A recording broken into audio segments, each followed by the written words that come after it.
আগামী পরশু ৬ তারিখ সকাল 10:30 থেকে 11টার ভেতরে ম্যাডাম ল্যান্ড করবেন।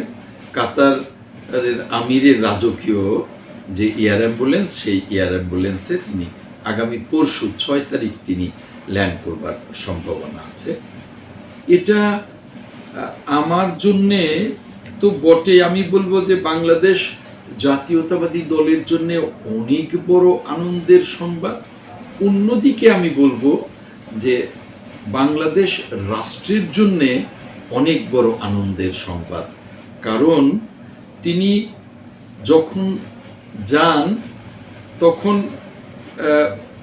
ওনার বাসভবন থেকে এয়ারপোর্ট পর্যন্ত কয়েক লক্ষ মানুষ সামনাসামনি বিদায় জানিয়েছেন, আর বাংলাদেশের 18 কোটি মানুষ বিদায় জানিয়েছেন তাদের মন থেকে এবং দোয়া করেছেন পুরো সময়টায় যে আমাদের নেত্রী যেন সুস্থ হয়ে আবার ফিরে আসেন।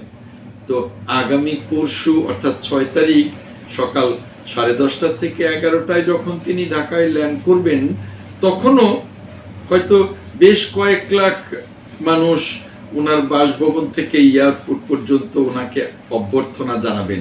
কিন্তু মূলত বাংলাদেশের 18 কোটি মানুষ আনন্দে উদ্বেলিত হয়ে অভ্যর্থনা জানাবেন এবং টেলিভিশনের সামনে তাকিয়ে থাকবেন যে আমাদের প্রিয় নেত্রী সুস্থ হয়ে ঢাকায় ফিরছেন।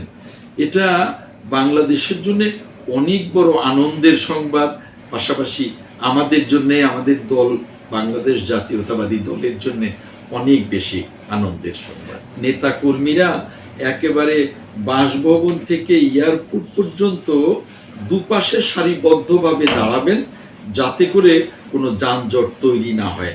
আমাদের প্রত্যেকটি নেতাকর্মী সুশৃঙ্খল থাকবেন। মাননীয় মহাসচিব এই নির্দেশনা সকল নেতা কর্মী, জনগণ, শুভাকাঙ্ক্ষী, শুভান্নদায়ী সকলকেই এই অনুরোধ জানিয়েছেন। তার সাথে ওনার 2 পুত্রবধূ বাংলাদেশে আসবেন। এখন আমাদের মাননীয় ভারপ্রাপ্ত চেয়ারম্যান দেশনায়ক তারেক রহমান খুব শীঘ্রই আসবেন। এখনো দিনক্ষণ ঠিক হয়নি, এটা নিয়ে এখনই বলা যাবে না। তবে এটা নিশ্চিত করে বলতে পারি যে হ্যাঁ, উনি আসছেন, সেই প্রস্তুতি যেমনি আমরা নিচ্ছি তেমনি উনি আসছেন, সেই প্রস্তুতি তিনিও নিচ্ছেন। দেখুন, ডাক্তার জুবাইদার রহমান তিনি আমাদের মাননীয় ভারপ্রাপ্ত চেয়ারম্যানের সুযোগ্য সহধর্মিণী। ডাক্তার জুবাইদার রহমান তিনি এমন একজন ব্যক্তি যার বাবা রিয়ার অ্যাডমিরাল এম.এ. খান নৌবাহিনী প্রধান ছিলেন, কৃষি মন্ত্রী থেকে শুরু করে অনেকগুলো মন্ত্রণালয়ের মন্ত্রী ছিলেন। তিনি সিলেটের একটি সম্ভ্রান্ত পরিবারের সন্তান।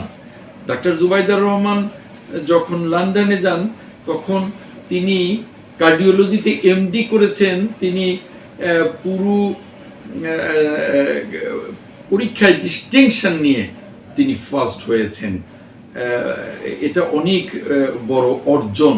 কাজেই তিনি যদি বাংলাদেশের রাজনীতিতে পদার্পণ করেন নিশ্চয়ই আমরা খুশি হব এবং সারা দেশই সেটা অত্যন্ত আনন্দের সংবাদ মনে করবেন। কিন্তু তিনি আদৌ রাজনীতিতে আসবেন কিনা এই খবর কিন্তু আমাদের কারোর কাছে নেই। আমরা যতটুকু জানি যে তিনি ম্যাডাম খালেদা জিয়াকে বাংলাদেশে নিয়ে আসছেন, কিছুদিন হয়তো বা মাসখানেক অথবা তারও কম সময় তিনি বাংলাদেশে অবস্থান করবেন।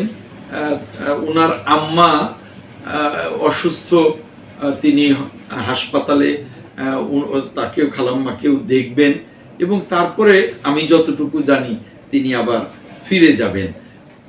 ডাক্তার জুবাইদার রহমানের রাজনীতিতে আসার বিষয়টা সম্পূর্ণভাবে ওনাদের পারিবারিক সিদ্ধান্তের বিষয়। এখানে আমাদের মন্তব্য করবার কোনো বিষয় নেই।